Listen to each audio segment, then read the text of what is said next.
Hi guys, Claudia Boleyn here. So today we're doing another roundup of some magazines and some papers. I know these can be a bit repetitive, but I'm trying to keep track of them. We've had some interesting kind of developments this week.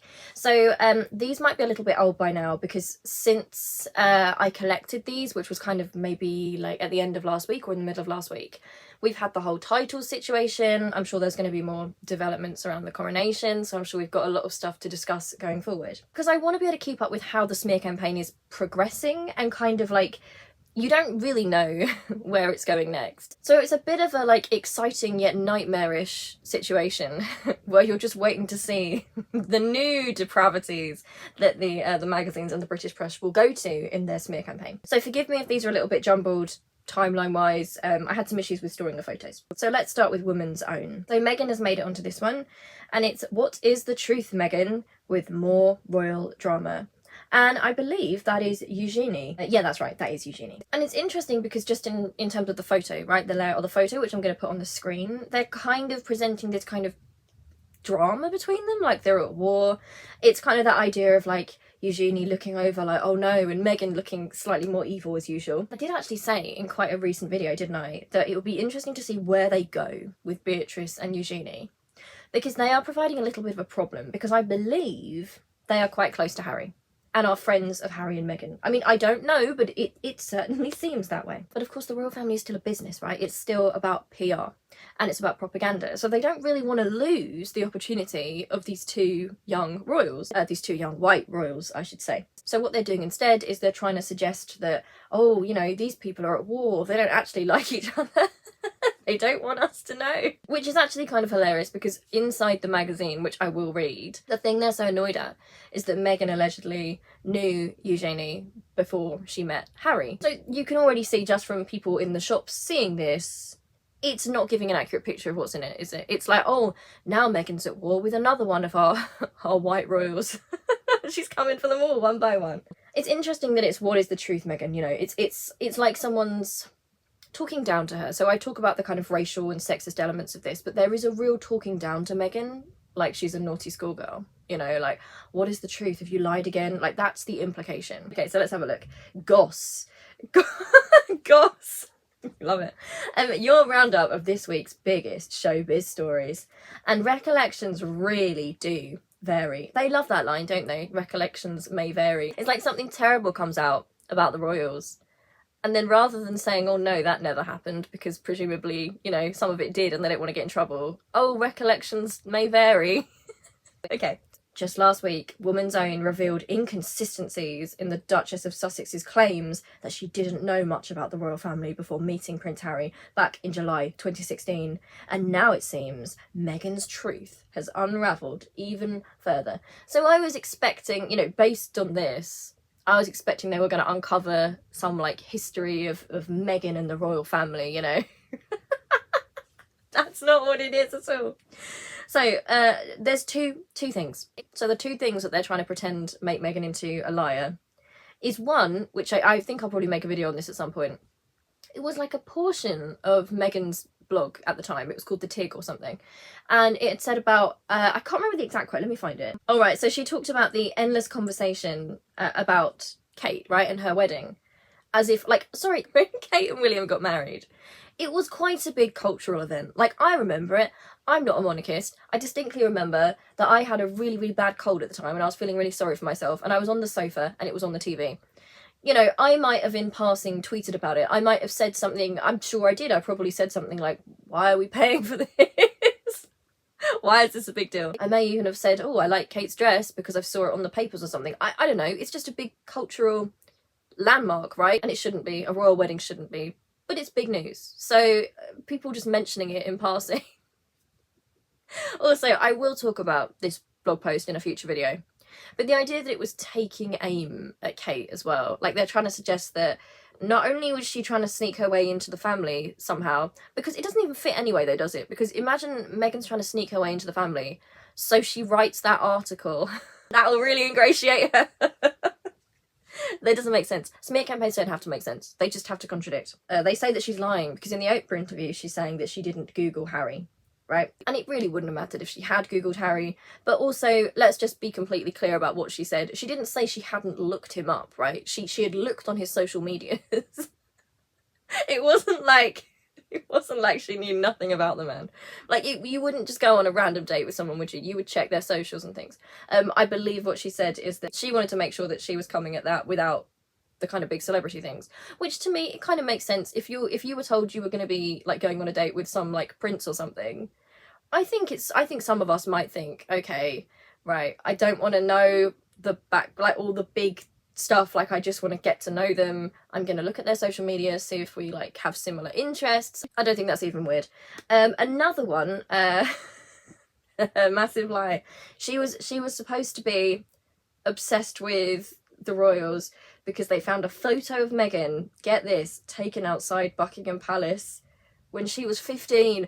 Wow. Imagine having a photo taken in another country in front of a massive tourist landmark. Okay, but the Eugenie thing. Now, apparently it says here, Meghan boasted to Oprah that Eugenie and I had known each other before I had known Harry. So that was comfortable. We're friends with them. And she was referring to Eugenie and her husband, Jack Brooksbank. And they say this seems to counter her claims made in the same interview that she knew hardly anything. I'm not being funny, but look, I've got many cousins, right? I'm from a massive Indian family. I have so many cousins. I don't think I'd find it that weird if one day I met the love of my life and it turned out that, oh, actually, I know one of your cousins. I've met your cousin before somewhere. It is really not that weird. And also the quote that says we're friends with them as a couple obviously means we're friends with them as a couple. Harry and Meghan are friends with Eugenie and her partner as a couple, which makes sense. But they're presenting this like as a big scoop. There's Sherlock Holmes here. They've deduced this. It's incredible investigative reporting here. It seems Meghan may have known more about her future in-laws than she's been letting on. Now, compare this to the cover. So on the cover, we have Meghan, what's the truth? Like, what's the truth, Meghan? And I just want to say, using Eugenie on this and putting her with another figure connected to the royal family and asking what is the truth, if you were going to run that, right, who would you put maybe in Meghan's place there? Who do you think it might be more fitting for Eugenie to be asking what is the truth? And look, okay, I'm just going to be open to say this. It is absolutely not those girls' fault. You know, anything that's gone on with Andrew, for example, is not anything to do with his daughters. And I really don't like them being brought into it because I think it must be a really horrible situation for them. But it's interesting, isn't it? Right, these publications, they've chosen to use her and Meghan, and she's asking Meghan, like, what's the truth in this magazine? Now, first of all, we've gone through the examples and they're quite ridiculous. But even if they weren't, what difference does it make to anything? It really, really doesn't. It makes no difference. I'm struggling to think of any sort of difference it even makes. At all. So it is quite astounding that that made it onto the front cover, really. I mean, they really are scraping the barrel at this point. Let's look at Closer magazine now. Okay, so we've got divorce drama on the cover. It's one of these lovely magazines. You know, I've spoken about this before. Trauma.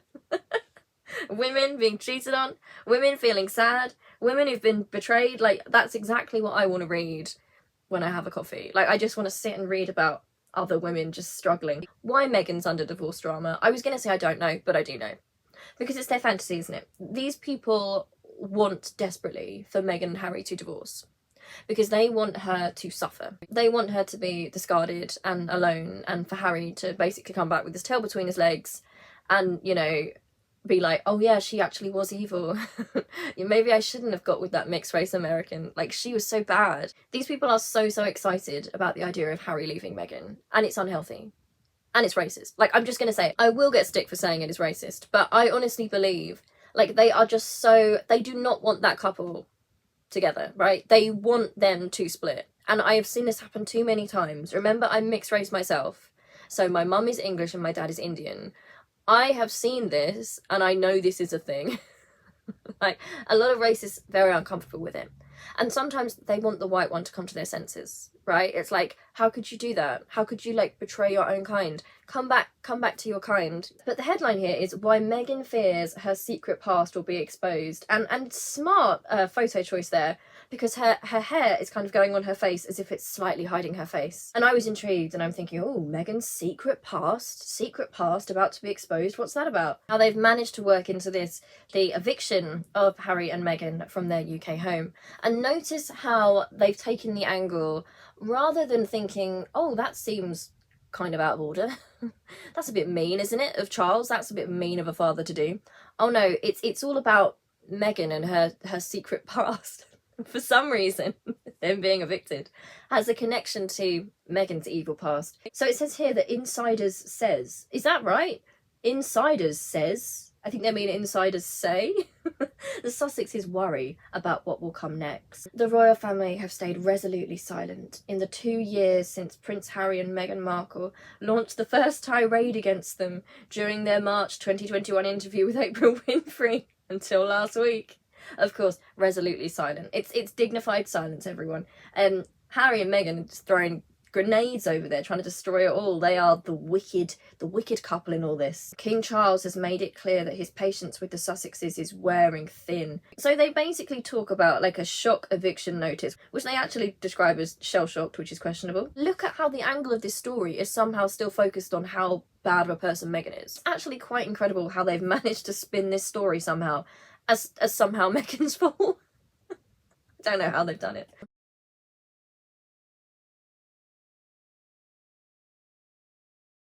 Backlash is on the screen. You know how they do the little titles? Loss of support. The source adds this. It's dragged the Sussexes right back into the gossip circles. Instead of taking them seriously, people are laughing at Harry and reading salacious interviews about his past sex life, while debating his skills as a lover. It's also low rent and beneath them. At least that's how Meghan sees it. Can I just say as well, like, this is like, you know when you get gossips, right, or bullies? And they kind of want to say something mean, but they don't want to admit they're saying something mean. So they'll repeat the thing like, isn't it awful how so-and-so said that so-and-so's ugly? Isn't that awful? Isn't that mean? Yeah, they are actually saying they look like Miss Piggy. Yeah, I mean, isn't that mean? Like, they're still spreading it. They're spreading that thing around. Salacious interviews about his past sex life. Where can I get hold of that? Where's this salacious interview about his sex life? I've never seen it. And debating his skills as a lover. It's just like, it's so not slick. It's just another blow, isn't it? Like, oh, get that in there. He's a bad lover. And of course they've got to do that because Harry is quite traditionally masculine, athletic, you know, in terms of traditional masculinity, if we're looking at the very traditional kind of norms of that, in some ways, he kind of comes out of it better than William does. I don't like the way we grade masculinity, etc.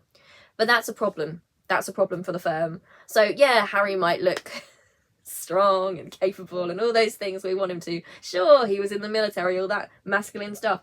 But, you know, actually, he's terrible as a lover. Terrible.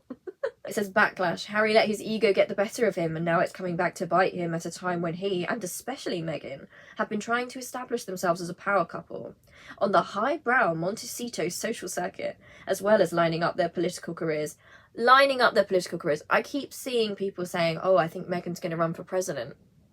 Where's that coming from? Also, take note of the especially Meghan. So, you know, Harry let his ego get the better of him, but let's not forget that it's especially Meghan who's trying to make them into this power couple.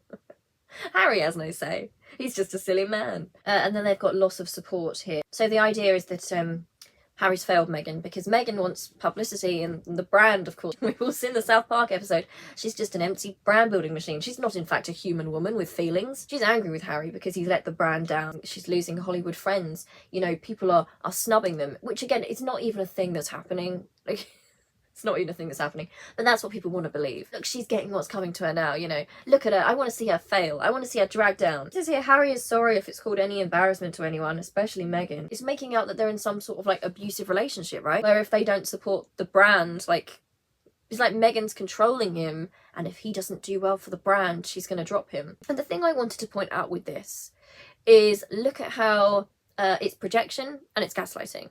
Because if you look at what the royal family is, it is essentially a brand. That's what it is. It is the royal family that actually punishes people for letting down the brand, for having their own thoughts, their own opinions, for living their own lives. They come down hard on those people, and they will crush people within that system to make them fit a brand that they're born into. Look how they're now projecting that onto a couple who have taken their public image and their story into their own hands. Like, I don't even know what to say. If people can't see that, I just worry about the fact that people don't think about that. We're so taught in Britain, at least, to just think about the royal family as a thing that just are. They just exist. They've always been there. A wonderful support to us all. What would we be without them? And they're not thinking about the fact that they're a brand. They are a brand for some nasty things in the past. Colonialism, imperialism. It's not democratic. They are a big British institution, and they really help conservative politics a lot. And that's the point of their brand. If you want to talk about toxic brands, look at the royal family. I mean, look what they did to Elizabeth. Look what they did to her. They took her whole life. Her whole life is gone, so she became a mascot for a brand. She wasn't allowed to have political opinions. No one knew what she thought about anything. I mean, it was so weird here. And that was so that people could project whatever they wanted onto her, so that they could try and keep her popular. I remember when it was Brexit, and people were actually convincing themselves here that the Queen had worn a brooch that was secretly trying to tell us that she disagreed with Brexit. That's why the royal family is not going to work in the age of social media, because we're able to hear what these people are saying. You know, there's not that distance. What can you project onto them? They are a family of mascots. They are a family held hostage by a brand. And yet they turn around and they say, oh, Meghan's this person. She's a vicious brand builder. All she cares about is the brand. I would argue the royal family has actually chosen brand over the actual members of that family. That family looks dysfunctional, it looks abusive, it looks unhappy, and all for the sake of brand. That's essentially why Harry was being punished, wasn't it? It's because he was meant to be part of a brand, and he showed some individuality. Even though he wanted to work within the brand with them, he tried to make it work, but he wouldn't give his whole life to the brand. So they're treating him like this. Okay, so we've got another woman cover here, and I wanted to just touch on this one because new details, William and Harry crisis talks, latest on the brothers at war. Okay, so crisis talks, and this is by, it's by royal biographer Emily Andrews. We all know and love Emily Andrews by now. I didn't know who on earth she was until I started doing these videos, and then I realised she was giving a lot of, she was writing a lot of articles with not very much substance, pretending to be unbiased while being the most biased person. It's quite amusing, actually. If you're willing to sell out as a writer, you can make a lot of money doing this. Like, imagine if I didn't have a conscience. If I just didn't have a soul and a conscience, and I just started doing that. There's still time, there's still time. Okay, I just wanted to focus on, like, some quotes from this. This is the first quote. It's in bold. The coronation of King Charles is only 2 months away, but still, the spectre of Harry and Meghan looms large over what should be a joyous day, both for the country and the royal family. It does make me laugh because it's straight out of a fairy tale. It's like they are the spectre at the feast. They are the dark shadow looming over Britain. They have to be vanquished. It's meant to be a joyous day. It's a joyous day in the kingdom. And then there come, like, the Wicked Witch and her husband, and they're trying to curse us all. You know, it is like a curse overtaking the kingdom. And then she goes on to say, and I have to laugh, I'm sorry, as I have already revealed.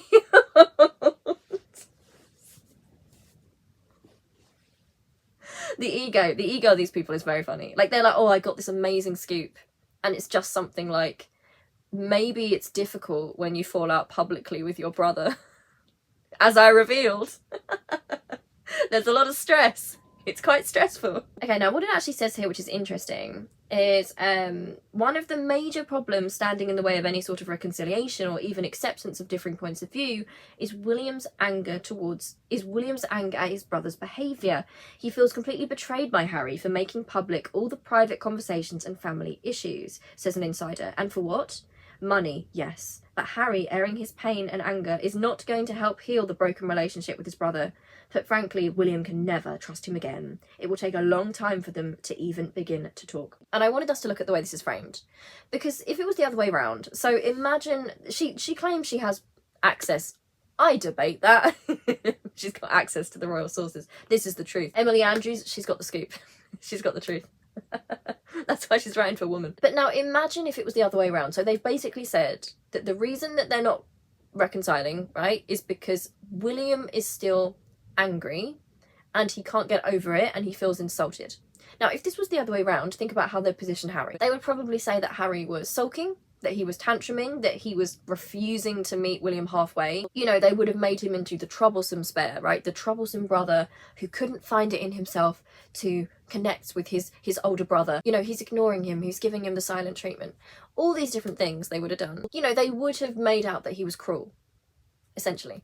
And let's not forget that, you know, all these terrible things that Harry said, there hasn't been anything that terrible, and it actually seems to reveal that William has been part of abuse towards Harry. You know, I've not seen the royal experts come out to say that didn't happen, the attacking incident. And I think they would have if it didn't happen. But here's the line, put frankly, William can never trust him again. Can't trust him to what? Not reveal more abuse. How much more is there? How much more is there that he's worried Harry might talk about? And look, I don't know how accurate this is. I don't know how accurate this characterisation of William is. I don't know him. But I'm sorry, it's just bad vibes. It's really bad vibes, because even if William is not a bad person, I don't know, right? But even, the best faith interpretation, like, let's say, oh, it was difficult, and, you know, recollections do vary. But imagine that's your little brother who you've gone through trauma with, and they're expressing pain and they're being attacked by the papers and being smeared. Why on earth would a good sibling just sit there and not say, leave my brother alone? Like, he's got the power to do that. Like, if he thinks, and this is the tell, because if he thought Harry had gone mad, right? If he thought Harry was this liar, he'd gone crazy with trauma, you know, he's being misguided, then what would he do as a big brother, right? He would be compassionate, he would reach out. If he genuinely thought that was happening, he would be doing everything in his power to make sure that Harry was in a safe place, to make sure that his mental state was all right. Like, can he help him because he's going through some sort of episode?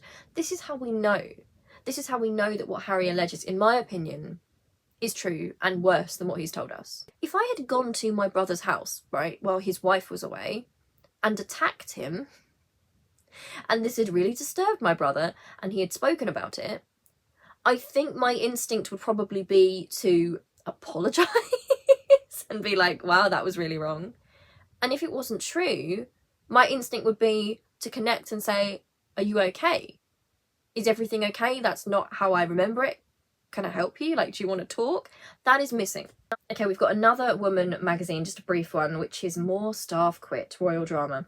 And let's just take a look at the pictures they use for this. We've got Meghan looking beautiful. Try as they might, they can't catch Meghan at a bad angle.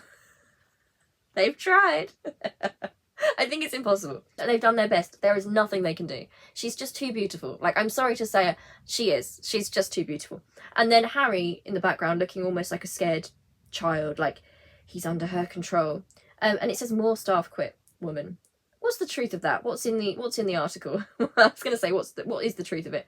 What's in a woman? What's a woman's version of the truth? Well, it's the Royal Insider by royal biographer Emily Andrews, our favourite. All is not well in the Golden State of California. So it's talking about how Archewell is parting ways with two of its top executives. So I'm reading this and I'm thinking, oh, has there been some dramatic clash?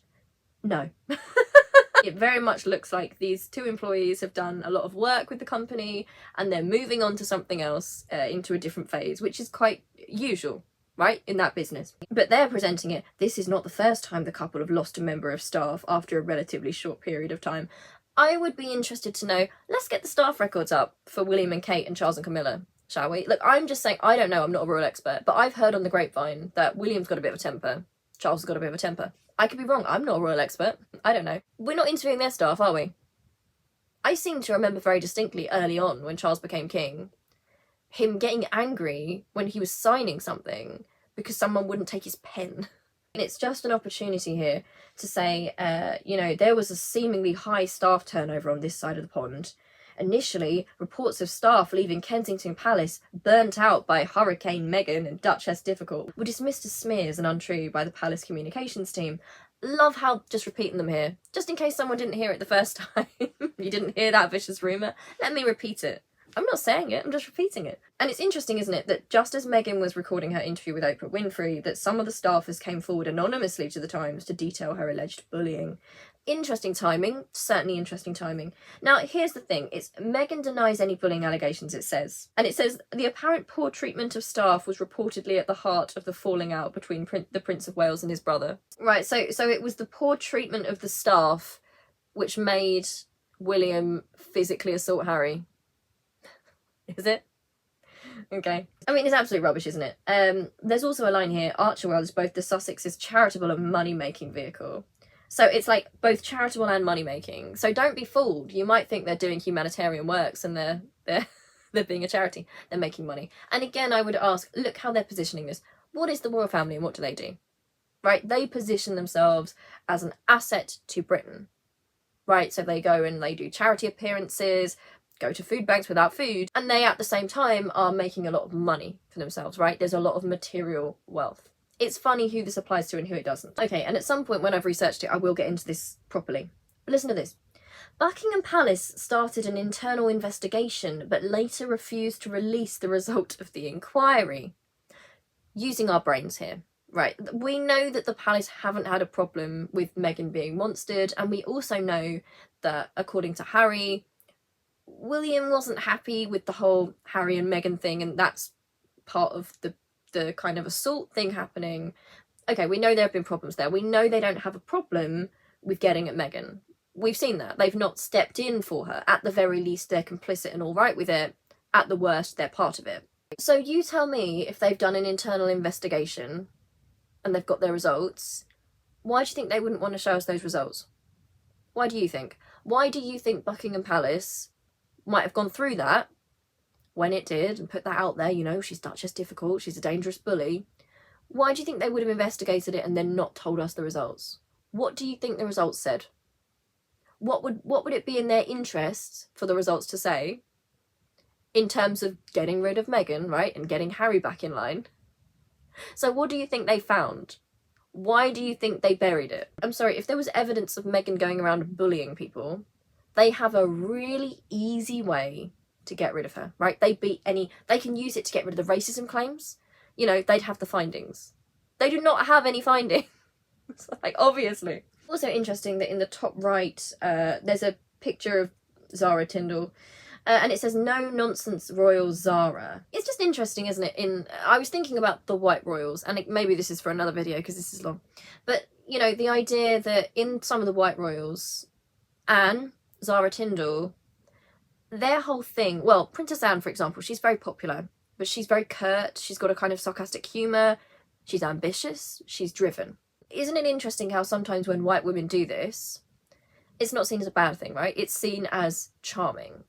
Anne's ambition, you know, Zara being no nonsense, the notion of Zara having, you know, standing up for herself and being tough, that's all good. And yet with Meghan, they expect her to be completely silent while she's mistreated, because if she speaks, then she's dangerous and she's bad. And we also have a little bubble at the bottom from the palace with a smiling picture of our heroine, Kate Middleton. And it's just a little bubble just to remind us that, you know, Kate Middleton is she's a nice person and she's doing charity work and early years work. Just in case you forgot, here's Meghan.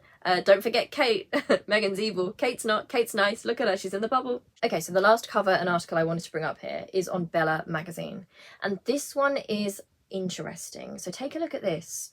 Shock news, explosive row. Camilla's fear Kate will steal her thunder at coronation. Okay, so we've spoken about this before, how at the moment they are raising Kate up by comparing her in a positive way to Meghan, who they're smearing. So it's almost like her whole kind of branding thing right now is to be the anti-Meghan, and they're also adding the kind of childhood motherhood thing and the notion of her being like the nation's mother. But of course, in a system like this, the way that the royal family runs, you know, how they use the media and how the media uses and abuses them, there's always got to be a scapegoat. It's like in an oppressive or abusive dysfunctional family system, there needs to be a scapegoat where if things go wrong, all the problems get projected onto that person so that the whole family can feel okay about themselves and not address how dysfunctional it is. you know, that person there's something wrong with. And we do it in society, we do it with oppression. So we will often choose like a marginalized group or a minority to make our scapegoats, and that can get really dangerous, as we know, because, you know, as society gets more and more difficult for people, the media kind of puts out that it's the fault of the minority. So rather than people fixing the system, they turn on the minority, and that has led to some of the greatest evils we've ever seen. So it's not really much different in terms of the way it works with the royals and what they do with their kind of warring PR teams and sort of bouncing off each other as brands and seeing each other as competition. You know, something that really struck me reading Harry's book, and also slightly reading Diana's, is the idea that they are basically all individual brands, right? They've got their own kind of bases and they have to put out their own propaganda. But that means there's a lot of jealousy and competition, which is awful in a family. That's not what you need. Now, you see this in normal dysfunctional families, and it can ruin relationships in a family forever. The family's like torn apart, there's resentments, there's the scapegoat and the golden child. Everyone's competing because it's like there's not enough love or respect to go round. You know, you've got to push other people down to win the respect. But in this system, it's so heightened. I think what we are now seeing is what happens when Meghan is out of the limelight. Now, they need Meghan in the limelight for a while because they're making a lot of money. So the hatred towards her sells. They are essentially driving a woman towards a breakdown and making her a hate figure and putting her in actual physical danger to make money. But that can't last forever. You know, the royal system, just as with every other oppressive system and abusive dynamic, has to find a new scapegoat. And this is absolutely fascinating to me because the royal family have kind of messed up.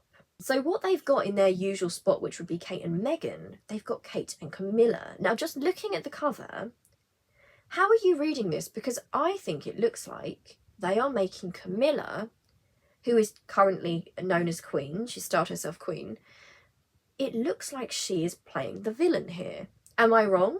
Am I wrong? It seems like Kate, who's been built up as this mother of us all, this young, dignified person who's struggling against Meghan, it almost looks like the royals doing that to destroy Meghan has kind of shot them in the foot.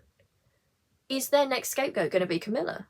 After all that PR to try and get her back in after Diana, is that what they're going to have to do? Because remember, it's still a sexist system anyway, so, you know, you would think if they needed a scapegoat, just use Andrew. Just use Andrew. But no, it's about sexism, right? She is potentially the wicked stepmother, you know, in some ways, not in terms of the stereotype, but she has been a wicked stepmother in terms of a stepmother who has been unkind, shall we say. So she's ready to fit that mold. And it's almost like the PR that they've used, that Camilla has allegedly used, has kind of come back on her and may rebound on her like some sort of tragedy, like some sort of Greek tragedy here. This is a new narrative forming.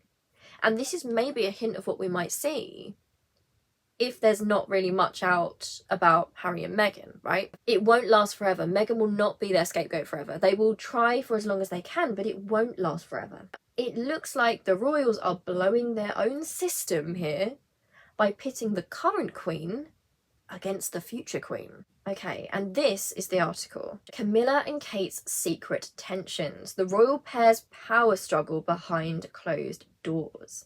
Now look at the photograph at the bottom here, right?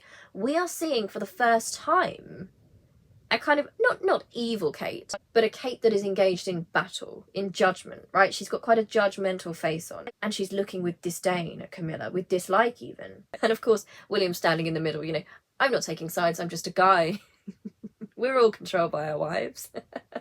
We're in a sexist world, we have no say. The royal pair's power struggle behind closed doors. Like, I think the PR camps are turning on each other. Now, this is something that Harry wrote about in his book, and he actually spoke quite, you know, the book, if people haven't read it, it's not this like anti-William and Kate thing. You know, there's a lot of times where he's acknowledging where they've had it tough, right? So they've had to kind of become a brand, they've got their own kind of communications team, and there have been times when they've come into conflict with Charles and Camilla's because they wanted the best publicity, because they're always fighting for publicity. It's like the worst dysfunctional family, and it's just amped up to 100. You know, imagine that toxicity where everything is at stake, where you've got to make it's you or them, right, in that family.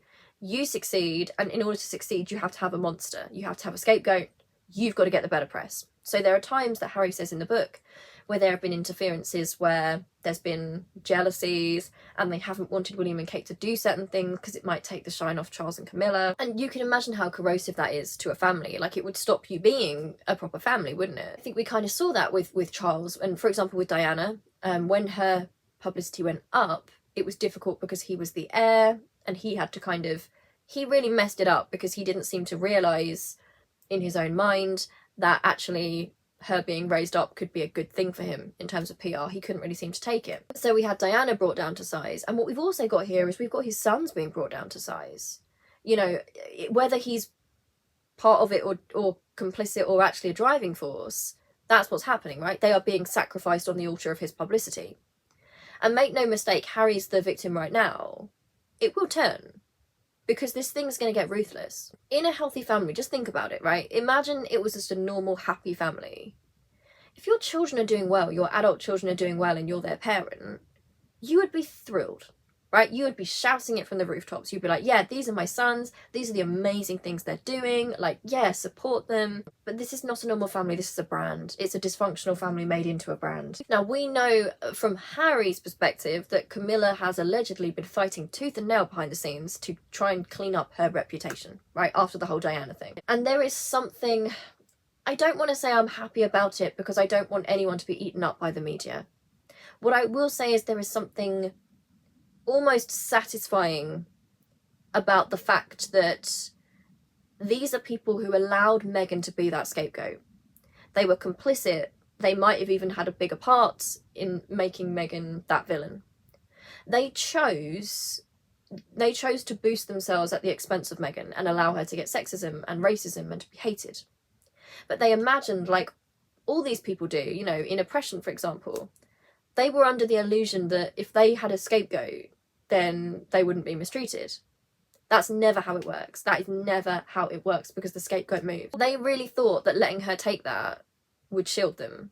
But all it's really done is put them in more danger. Now, the smart move, and I say this in society, in politics, in family systems, if people unite together, if people show solidarity with each other, when somebody is abused or somebody is mistreated, if we all stand together, we're all stronger. Because if in the future people turn on us and we are abused or mistreated, then we have solidarity with other people who support us. Solidarity is so important. In oppression, it moves and it grows. So often in history, you'll have a historical scapegoat who's used and abused in the press. But it moves. And by the time it moves, you're going to be in trouble if you're someone from a group that let the other group get it. Because when it comes to you, who's going to protect you? People are going to continue to play the game, right? They're going to say that's a sacrifice, so I'm safe, and that thing will keep moving. Now, you know I hate the royal family as an institution, although I understand it's difficult for the individual members. But this sort of chaos, this was always going to happen. Now, if they'd formed, I don't want them to succeed as an institution, but if they'd thought differently, if they'd been raised differently, if they, I suppose, I don't know, it's kind of a contradiction because the system itself is so unequal.